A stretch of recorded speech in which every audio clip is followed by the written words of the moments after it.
حضرت عمر दिन को तख्ते हुकूमत पे बैठते थे और उनका तख्त को सोने जबरजद का नहीं था, मस्जिद नबवी की चटाई थी और सारा दिन वहां बैठ के लोगों की बातें सुनते।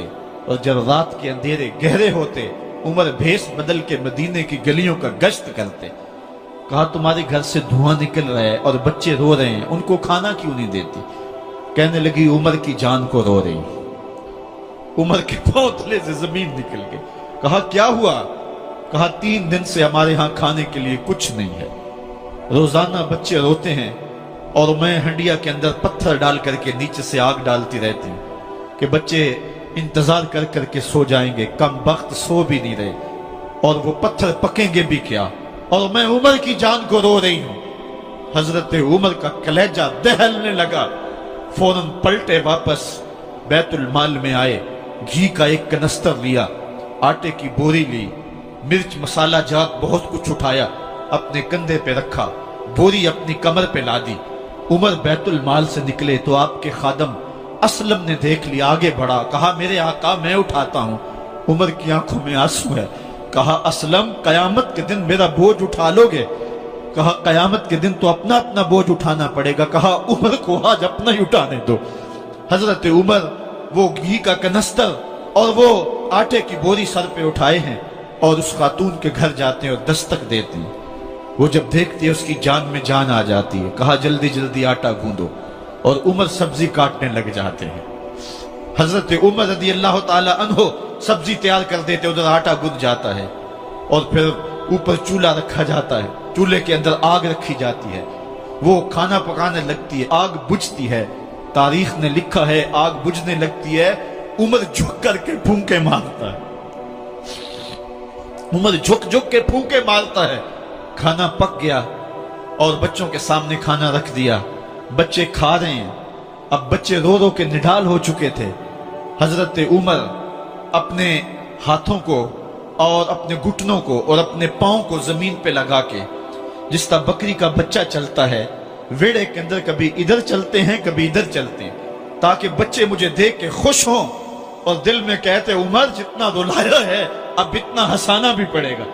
तो कभी उमर अमीरुल मोमिनीन, ये मैं किसी आज के जो है वो लोगों के वोटों पे मुंतखब होने वाले हुक्मरान की कहानी नहीं सुना रहा, मैं उस उमर की कहानी सुना रहा हूं जो 23 लाख मुरब्बा मील का हुक्मरान है, आधी दुनिया का बादशाह है।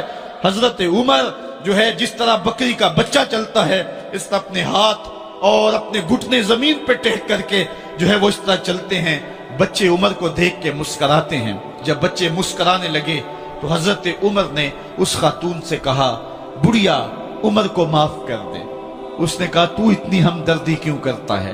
कहा उमर बेचारा बड़ा फंसा हुआ है, फिक्र है उसको यरमूक को फुस्तात हुलवान की, जब फतह है मिस्र तो तैयारी है ईरान की, आते जाते वफद से मुलाकात भी करता होगा और शब को मालूम हालात भी करता होगा, कांटों में उलझी हुई बेचारे की जान है, नींद उसको भी आती है आखिर वो इंसान है, मेरी बहन उमर को माफ कर दे।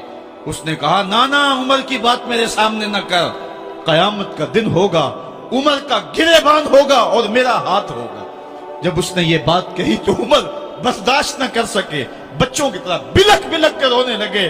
कहा वो बदनसीब उमर तेरे सामने है, आज ही कहला जो कहना है, कयामत के दिन मुझे माफ रखना।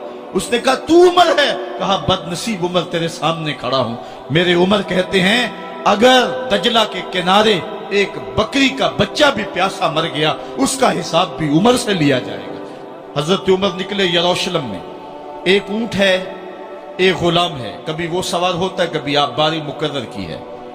जब करीब पहुंचे यरूशलेम के तो उमर की बारी नकेल पकड़ने की और गुलाम की बारी ऊपर सवार होने की आ गई। गुलाम ने कहा आका मैं मर्जी से अपनी बारी छोड़ता हूं, आप आ जाएं, दुश्मनों के मफतूहा इलाके में आ रहे हैं, ताजा ताजा इलाका फतह हुआ है, इस्लाम की शान शौकत जाहिर हो। उमर ने कहा इस्लाम की शान शौकत ऐसे जाहिर नहीं होती है, अपनी बारी पे तुम बैठोगे, अपनी बारी पे मैं बैठूंगा। लोग मुंतजर खड़े हैं।